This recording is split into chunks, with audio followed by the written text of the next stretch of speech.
Fala galera, sejam todos muito bem-vindos, está no ar mais um programa Júnior Net Esportes, toca música!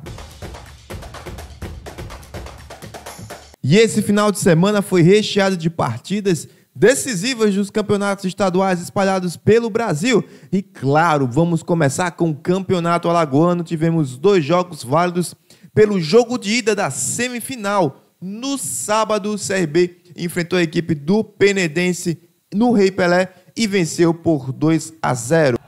Os gols foram marcados por Vinícius Barata e por ele, sempre ele, Anselmo Ramon. Com esse resultado, o CRB leva a vantagem para o jogo de volta lá em Penedo, no estádio Alfredo Lee.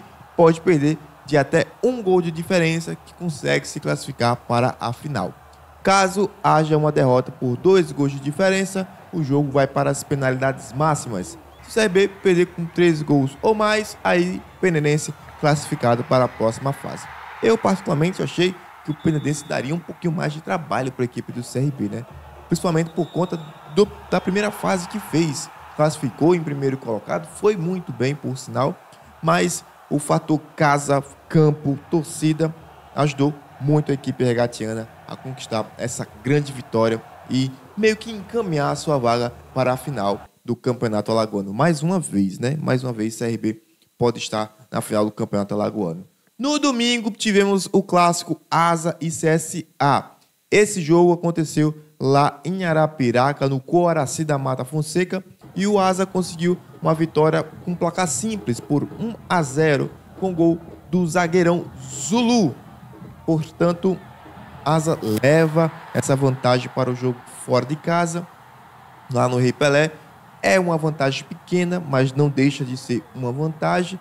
Mas mesmo assim, o Asa precisa lutar bastante, porque o CSA vai ter desta feita o fator campo, o fator torcida, claro, a favor deles. Lembrando que se o CSA vencer por 1 gol de diferença, leva o jogo para os pênaltis. Se vencer por 2 gols ou mais, consegue se classificar para a grande final do Campeonato Alagoano. Vamos agora dar um giro, vamos para o Campeonato Paulista de Futebol. Pela 10ª rodada do Campeonato Paulista, a Ponte Preta empatou com o Botafogo de Ribeirão Preto por 0-0. A Portuguesa enfrentou as reservas do Corinthians e empatou também no sábado por 2-2. Também no sábado, o Red Bull Bragantino enfrentou a equipe do Noroeste e venceu por 2-1.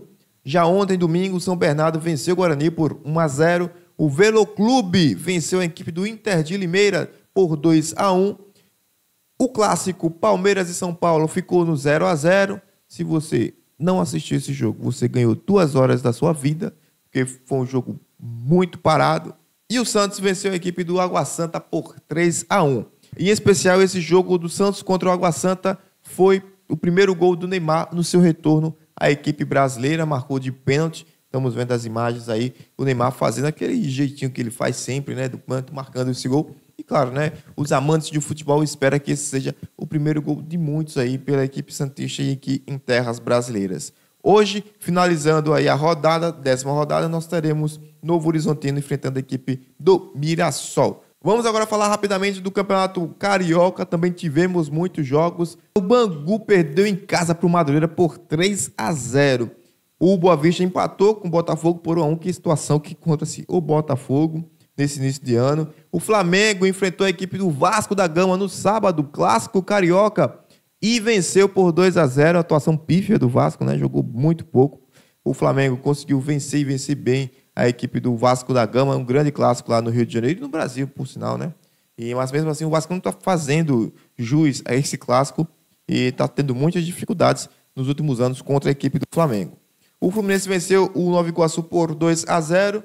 O Sampaio Correia perdeu em casa para o Volta Redonda por 3-1. E a Portuguesa venceu o Maricá por 3-1. Rapaz, parece que acabou-se o fôlego do Maricá. Continuando falando sobre jogos de futebol, ontem tivemos o Sub-20 acontecendo e o Brasil sagrando-se campeão, mais uma vez, do Sul-Americano. Foi o 13º título da seleção brasileira, que bateu o Chile por 3-0 em Puerto La Cruz, lá na Venezuela. Além do troféu, a seleção brasileira comandada por Ramon Menezes, aquele mesmo que eu sempre critiquei estar lá presente na CBF, mas conseguiu um título agora, né? agora, depois dessa vitória, está garantida no Mundial Sub-20, junto de Argentina, Colômbia e Paraguai. Lembrando que a competição está prevista para setembro de agora, deste ano 2025, e será realizada no Chile, que conseguiu a sua vaga por ser o país sede, o país anfitrião. Bom, falando em título, falar outra coisa boa é sobre João Fonseca. Guardem esse nome, senhoras e senhores. Eu acho que vocês já estão ouvindo falar muito aí na mídia, por sinal, né? Principalmente nos programas esportivos. E quem é João Fonseca? Bom, é o tenista de apenas 19 anos de idade que está prometendo entrar para a história no esporte aqui do país. E a gente sempre fala de Gustavo Kirten, Guga, mas eu acho que agora chegou a vez de João Fonseca. Guardem esse nome. Ontem ele foi campeão do ATP lá na Argentina. O torneio aconteceu em Buenos Aires e o brasileiro venceu seu primeiro título de ATP ao derrotar o argentino Francisco Cerúndolo por 2-0. Cara, ele se tornou o mais jovem atleta brasileiro a conquistar um título desse porte, superando o Gustavo Kirten. Então, assim, esperamos que ele tenha muita sorte na carreira, que tenham poucas contusões, né? Contusões essas que atrapalharam muito a carreira do Guga. E claro que a gente faz sempre um comparativo, porque são dois grandes nomes do esporte, dois grandes nomes do tênis. Mas assim, a gente torce bastante que aconteça aí coisas boas na vida do João Fonseca e ele nos represente aí, continue, na verdade, nos representando muito bem em solos estrangeiros, podemos dizer assim, tá bom? Então, vai que é tua, João Fonseca! Muito bem, ontem nós tivemos aqui em São Miguel dos Campos, que a gente anunciou até aqui na nossa programação da Juninet TV, a corrida do Gaive. E agora nós temos algumas imagens para mostrar para vocês. A chuva não desanimou os participantes da corrida solidária. Como esperado, a prova reuniu muita gente em um grande gesto de solidariedade. A galera da Gaive Entertainment conseguiu arrecadar alimentos não perecíveis para a Associação São Francisco Xavier, tanto que até a largada e a chegada aconteceram na porta da associação, que foi legal também para as pessoas conhecerem o local. Homens e mulheres de todas as idades percorreram as ruas da cidade, unindo esporte e solidariedade em uma causa nobre. Então foi muito legal. Parabéns para todos os organizadores, a todos os envolvidos por essa iniciativa incrível, para a galera do Gaive, para a galera do El Time e também para a galera da Entertainment, né, que promove tudo isso aí. E claro, para todo mundo, todos os corredores que participaram aí deste grande evento. A chuva não atrapalhou, na verdade até acho que ajudou, né, que deu uma arrefecida no sol, na quentura do sol, e a galera pôde curtir legal essa etapa. Então parabéns para a galera do Gaive, tá certo? E nesse final de semana a turma da Juninet TV esteve presente em Traipu para fazer a transmissão do torneio Verão Mais Traipu. Foi um quadrangular que aconteceu na cidade, que reuniu equipes de cidades diferentes, de São Miguel dos Campos, Arapiraca, Pão de Açúcar, e o time da cidade, Traipu, né, para fazer esse torneio de verão. E Traipu sagrou-se campeão depois de vencer as duas partidas, golear as duas equipes no qual jogou contra. No sábado, o time do Traipu goleou a equipe do Pão de Açúcar por 9-0. O segundo jogo da noite foi entre Estrela Vermelha e Asa de Arapiraca. Terminou empatado no tempo normal por 3-3 e nos pênaltis o Asa conseguiu se classificar para a final. No outro dia, no domingo, a partir das 10 horas da manhã, tivemos a grande final, Traipu e Asa, e Traipu conseguiu vencer por 6-0 a equipe do Asa.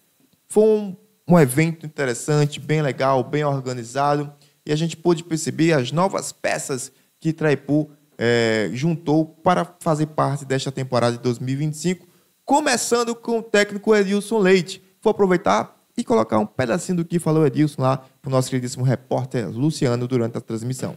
Depois de um caminho longo lá no sul do país e agora esse desafio aqui no Nordeste, comandando a equipe do Traipu. Professor, boa noite, Juninet TV. Boa noite, Luciana, tudo bem?